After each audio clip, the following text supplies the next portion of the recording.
कुछ विद्वानों का कहना है कि विचारों को रोका नहीं जा सकता। यदि वे सोचते हैं कि परमानेंटली रोका नहीं जा सकता तब तो मैं मान सकता हूँ। यदि वे सोचते हैं कि शॉर्ट टाइम के लिए नहीं रोका जा सकता तो शायद वो गलत है। परमानेंटली इसलिए नहीं रोका जा सकता क्योंकि ये इंद्रियां, ये मन, ये बॉडी के हर एक हिस्से में, इंद्रियों के हर एक हिस्से में चलायमान की अवस्था है। मतलब कि ये चलायमान अवस्था में है और चलायमान अवस्था में रहने का अर्थ ही है कि आप जीवित। तो जब ये शरीर की आवश्यकताओं की पूर्ति के लिए मन का चलायमान होना भी आवश्यक है। यदि मन हमेशा पूर्ण रूप से विचारविहीन हो जाएगा तो आप व्यवहार भी नहीं जी सकते, व्यवहार में भी आप जीवन को व्यतीत नहीं कर सकते। तो साधना में कभी भी ये नहीं कहा जा सकता कि विचारों को हमेशा के लिए, मतलब हमेशा के लिए ख़त्म कर दिया जाएगा, कभी भी नहीं कहा जाता। साधना में विचारों को कुछ समय के लिए ख़त्म करने की बात की जाती है।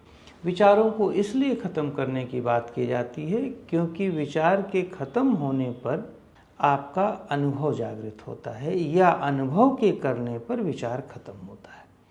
दो प्रकार से विचार के खत्म होने की बातें मैं यहाँ पे करूँगा। एक अनुभवगत है, एक एक्टिव है, एक पैसिव में है। एक्टिव में कैसे विचार खत्म होता है ये मैं आपको बता दे रहा हूँ। जैसे आप कोई भी कार्य कर रहे हैं, एक एग्जाम्पल के तौर पर भोजन कर रहे हैं। सामान्यतः जब आप भोजन कर रहे होते हैं तो आपके अंदर विचार भी चल रहे होते हैं और आप भोजन भी कर रहे होते हैं। आपके अंदर कोई न कोई वैचारिक प्रक्रिया चल रही होती है और आप भोजन को निगल रहे होते हैं, भोजन का स्वाद ले रहे होते हैं।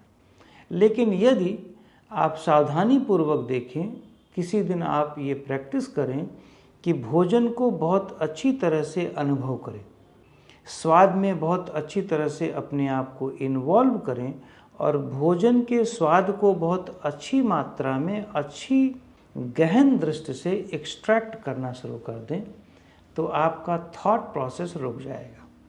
क्यों? क्योंकि उस समय आप बहुत गहन अनुभव में हो। जब अनुभव की गहराई बढ़ती है तो वैचारिक क्रिया बंद हो जाती है। क्यों? क्योंकि मन आपका एक है। मन एक समय में दो काम कर ही नहीं सकता कि भोजन भी करे और थॉट भी लाए, विचार भी करे। तो यहाँ तक कि यदि आप भोजन कर रहे हो और भोजन का स्वाद आप बहुत अच्छे गहराई में ले रहे हो तो उस समय आप स्वाद के बारे में बता नहीं सकते। स्वाद के बारे में तब आप विचार प्रकट करोगे जब आप भोजन का स्वाद लेना बंद कर दोगे। स्वाद लेते समय आप स्वाद के बारे में नहीं बता सकते, नहीं व्याख्या कर सकते। वो इसलिए क्योंकि उस समय आप स्वाद ले रहे हो। पहला ये कि स्वाद के गहराई में जाने पर आप कोई भी वैचारिक क्रिया नहीं कर सकते, वैचारिक क्रिया बंद हो जाती है। ऐसे ही ये जीव ही नहीं, ऐसे ही सभी इंद्रियों में होता है, चाहे सुनने की इंद्री हो, चाहे देखने की हो। जब आप किसी चीज़ को देख रहे होते हैं और उस समय उस देखने से आप किसी चीज़ की अनुभूति करना शुरू कर देते हैं, अनुभव करना या विजुलाइजेशन करना शुरू करते हैं तो आपकी वैचारिक क्रिया बंद हो जाती है। तो ये पांचों इंद्रियों में लागू होती है। वो इसलिए क्योंकि अनुभव करते समय, ध्यान दो, अनुभव के स्पैन को नॉर्मली लोग एक्सपीरियंस, अनुभव को नहीं समझते। वो कहते हैं हम तो अनुभव कर रहे हैं, लेकिन एक्सपीरियंस के स्पैन को बढ़ाना सबसे इम्पॉर्टेंट है। अनुभव तो सभी करते हैं। अब आप भोजन कर रहे हो, भोजन का अनुभव हर एक व्यक्ति करता है, लेकिन भोजन के स्पैन को नहीं बढ़ा पाता। तो भोजन के स्वाद के स्पैन को यदि वो लंबा कर रहा है तो उस स्पैन को जितनी देर तक लंबा करेगा उतनी देर तक आप थॉटलेस रहोगे, आपके अंदर विचारों की प्रक्रिया नहीं चलेगी। ये हो गया एक्टिव थॉटलेसनेस, मतलब एक्शन में कार्य को करते हुए, इंद्रियों के साथ इन्वॉल्व रहते हुए आप कैसे विचारों से परे चले जाते हो, अनुभव में डूब जाते हो। अब हो गया दूसरा पार्ट, जो दूसरे पार्ट की व्याख्या करो। दूसरे पार्ट में आप किसी भी एक स्टेट में, मेडिटेटिव स्टेट में बैठ करके अपने मन को थॉटलेस स्टेट में ले जाते हो, या अपने आप को थॉटलेस स्टेट में ले जाते हो। ये हो गया पैसिव। पैसिव वो इसलिए है क्योंकि मन को कोई भी विषय अभी बाहर का नहीं दे रहे हो, ऐसा विषय नहीं दे रहे हो जिससे कोई चीज़ एक्सट्रैक्ट करे, वो अनुभव में हो। कर्म में, बाहरी जगत में आप मन को कोई वस्तु देते हो तो उसको वो डायरेक्टली, प्रत्यक्ष रूप में, व्यवहारिक रूप में अनुभव करता है। लेकिन जब आप मेडिटेटिव स्टेट में होते हो और मन को मेडिटेशन में ले जाते हो, मन को कोई एक ऑब्जेक्ट देते हो मेडिटेशन में, तो वो पैसिव है।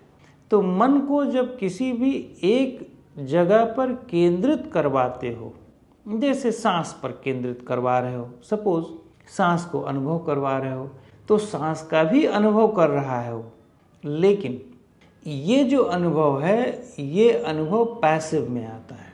इसे बाहर के कर्म में नहीं जोड़ते हम लोग। ये भी कंसंट्रेशन ही है, यहाँ पर भी आप अनुभव की मात्रा बढ़ा रहे हो, यहाँ पर भी आपके पास एक ऑब्जेक्ट है, सांस एक ऑब्जेक्ट है।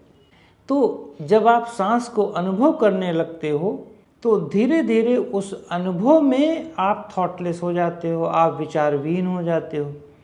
एक और एग्जांपल दें थॉटलेसनेस की। जैसा कि विद्वान लोग कह रहे हैं कि आप विचारों को परमानेंटली नहीं रोक सकते। ठीक है, परमानेंटली नहीं रोक सकते, अब उनका क्या कहने का मतलब है मुझे नहीं मालूम, पर विचारों को इसलिए रोक सकते हो एक एग्जाम्पल देने में, क्योंकि गहरी नींद में तो विचार रुकते ही हैं, तभी आप गहरी नींद में रह पाते हो। अगर ड्रीम्स में हो तो विचार चल रहे हैं, अगर पूरी तरह से आप डीप स्लीप में हो तो उस समय आपके कोई विचार नहीं चलते। तो इसका अर्थ है कि विचार रोके जा सकते हैं, यदि गहरी नींद को एक एग्जाम्पल के तौर पर लिया जाए। मेडिटेशन में यही गहरी नींद को एक एग्जाम्पल के तौर पर रखते हैं हम लोग। मेडिटेशन में जब गहरी नींद को एक एग्जाम्पल के तौर पर रखते हैं कि मन को इतना गहराई में ले जाओ कि शून्य कर दो, नो थॉट जोन पे उठा ले जाओ और उसके स्पैन को बढ़ा दो, तो गहरी नींद में कोई भी व्यक्ति 2-3 घंटा तो एट ए स्ट्रेच गहरी नींद में जाता ही है। यदि एक छोटे बच्चे को देखो तो वो ज़्यादा डीपर पे जाता है, लंबे स्पैन पे जाता है, वो घंटों घंटों तक सो लेता है। यदि उसके ब्रेन को चेकअप भी किया जाए तो उसमें थॉट प्रोसेस ज़्यादा नहीं चलते, तो थॉट प्रोसेस चलेगा क्या उसका।